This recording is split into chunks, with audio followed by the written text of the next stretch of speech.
Pink ladies, T-birds, just happen to be watchers of my shit.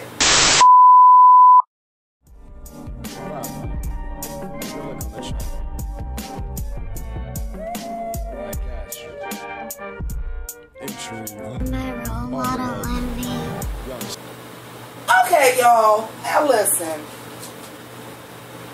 First of all, allow me to reintroduce myself. My name is Envy Addams. I'm JImmiPynk's evil twin sister. Listen, I might not be the greatest evil twin. I might not be the most evil or the most different. But God damn it, please explain to me what the difference was between Aquaria and whatever the fuck her name, evil twin sister, was. Because I'm lost. I don't get it. I'm confused. Now, let me try to...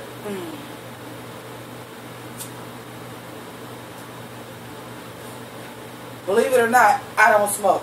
But after this episode, sis was like, you look a little stressed out. You sure you don't want to try a cigarette? I said, you know what? For your show, sis, I'll fucking do it. Listen here.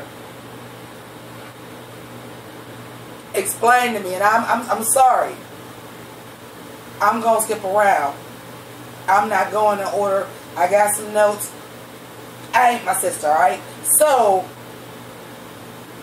explain to me how they got to Miss Cracker and said Miss Cracker and Miss Crumbs didn't look anything alike. There was no relative to the good twin, to the evil twin.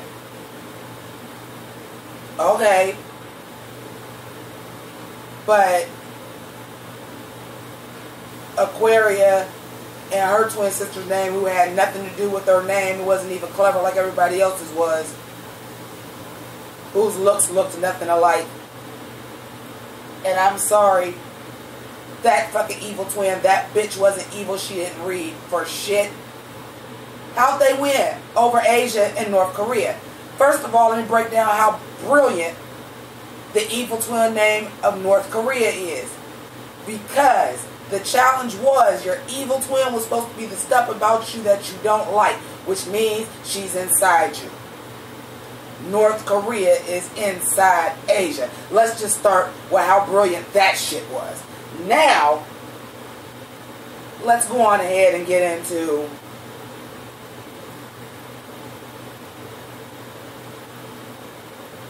Aquaria. I don't get it. Also, North Korea was the hardest on Asia. It was the realest. It was the most the challenge. Michelle Visage, as always. You want to talk about balloons and how they weren't unnecessary? Look yourself in the mirror, sweetheart.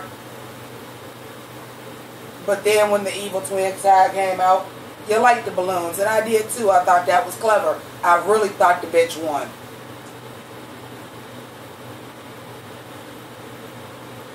I really thought the bitch won. I'm so stuck on how Aquaria just won this challenge.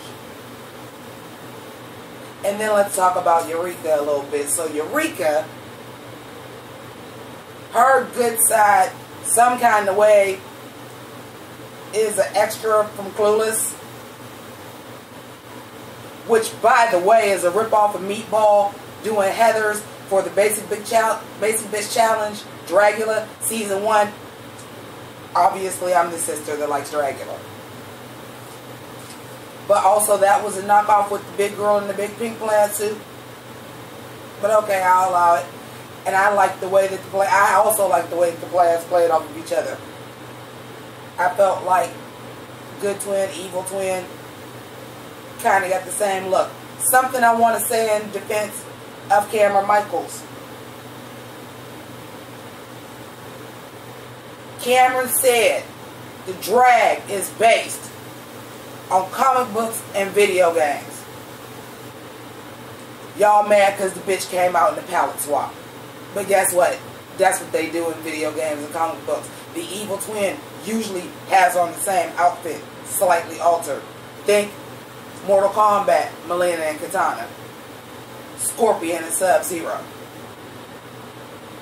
If you full-fledged came out and explained that that's what you were doing, Now I'm worried about y'all and references, because guess what? Cosplay is becoming a big, humongous part of drag. You got cosplay drag queens out there now. It's time for y'all to know y'all references. She did a palette swap. The story might not have been great, and it may not have been my favorite look, but I will defend that she did a palette swap based on her saying that her characters are based on comic books and video games and her evil twin was a palette swap. I was okay with that. What I wasn't okay with is Aquaria's 50 Shades, an animal print outfit with a spine down the back and a skull cage, and that is high fashion. And to quote RuPaul, after 10 seasons, definitely one of the top 10 looks that y'all ever saw.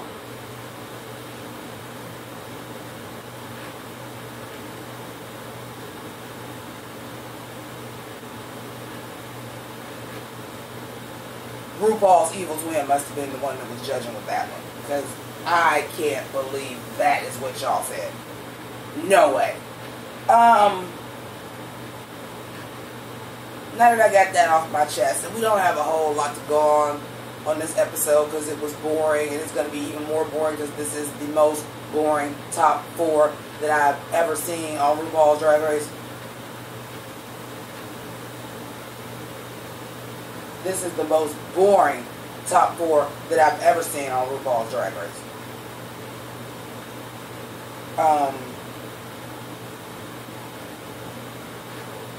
Ashanti looks great. Lena Dunham, why the fuck are you here?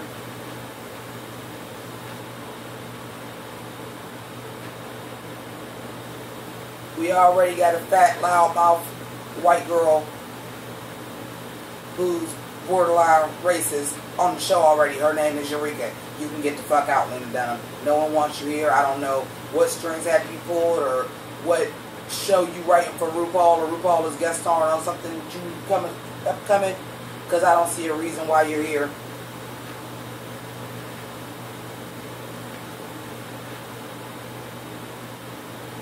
Going back,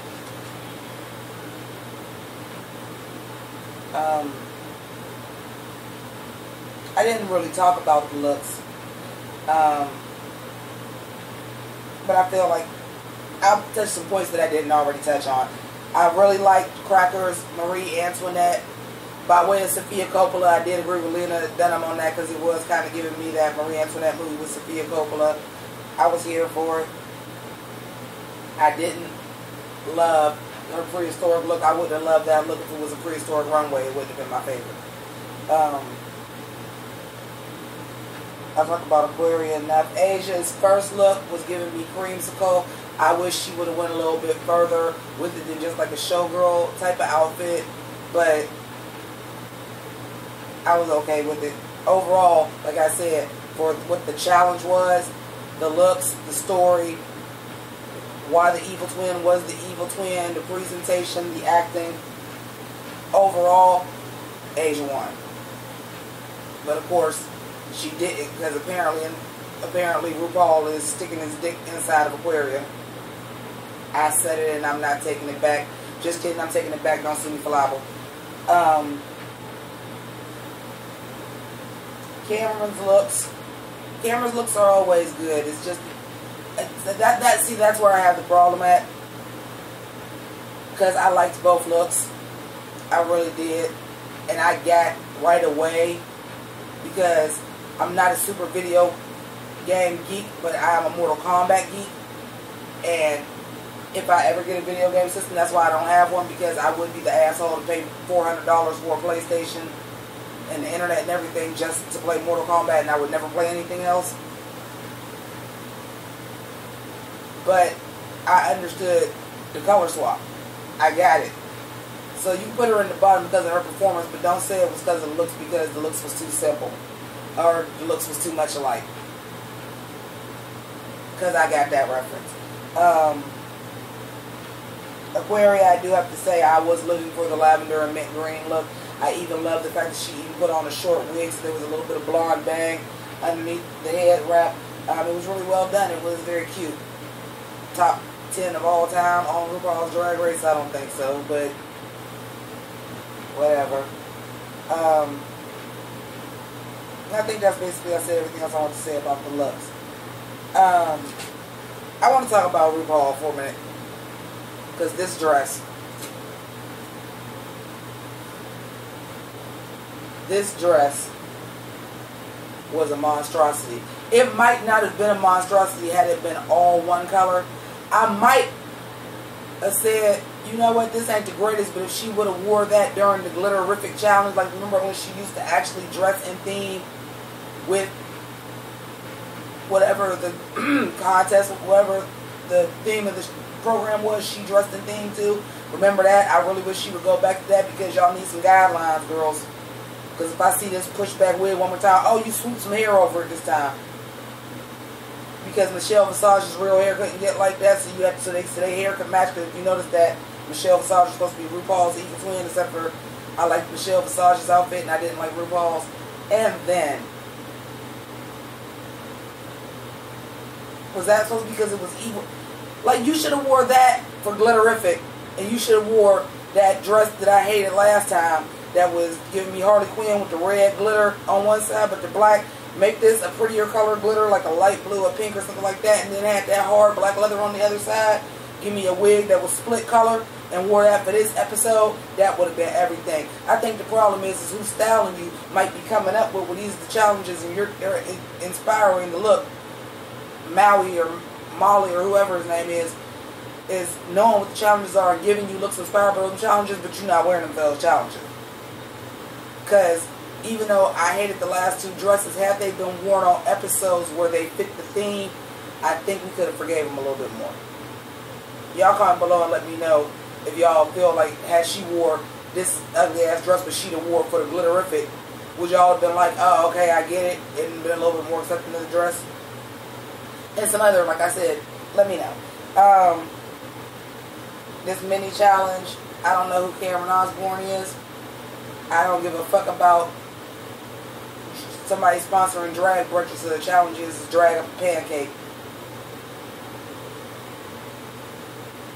No.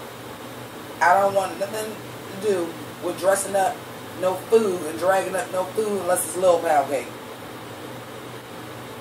Terrible, terrible.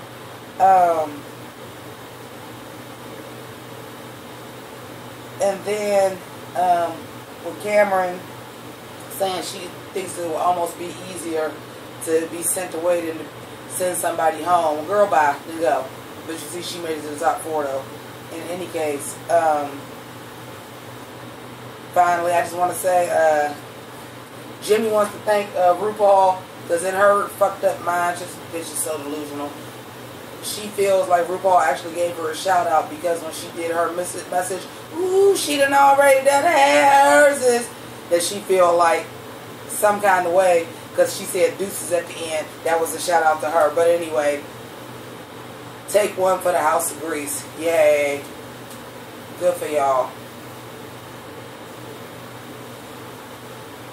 So anyway, I'm going to go ahead and wrap this up. Jimmi would like to thank her patrons. She wants y'all to know she loves y'all. Y'all are the best, and she appreciates y'all help. She also wants me to thank the people that donate to her PayPal. She also wants to give a special shout out to, I think I called the guy that was on the show, his name was Cheyenne. Cameron Osborne is who I was supposed to thank for Jimmi. Sent her a nice Wig and Grace wig, red. You know, Jimmi like all them hair colors. I only fuck with black and white, but which is also why Kameron sent her a red wig. But it's beautiful. Also some glitter polish. I think she's gonna save that for Gym Con. But anyway, that's a special shout out she wanted me to give. Also to her Pynk ladies and her T-Birds. Thank you. Like, share, subscribe, retweet.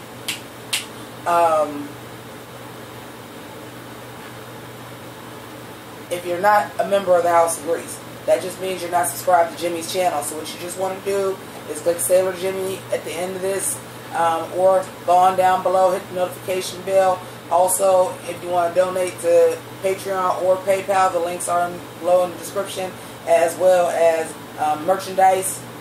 And I don't have nothing else to say. For this to be my first review on this channel, I am disappointed that it was on this trash-ass episode. They are giving evil twins a bad name. And we live to have bad names. So, Jimmi would tell you to keep it greasy, but I'm not going to, because who gives a fuck? Life is pointless. Do whatever you gonna do. I'm the fuck up out of here.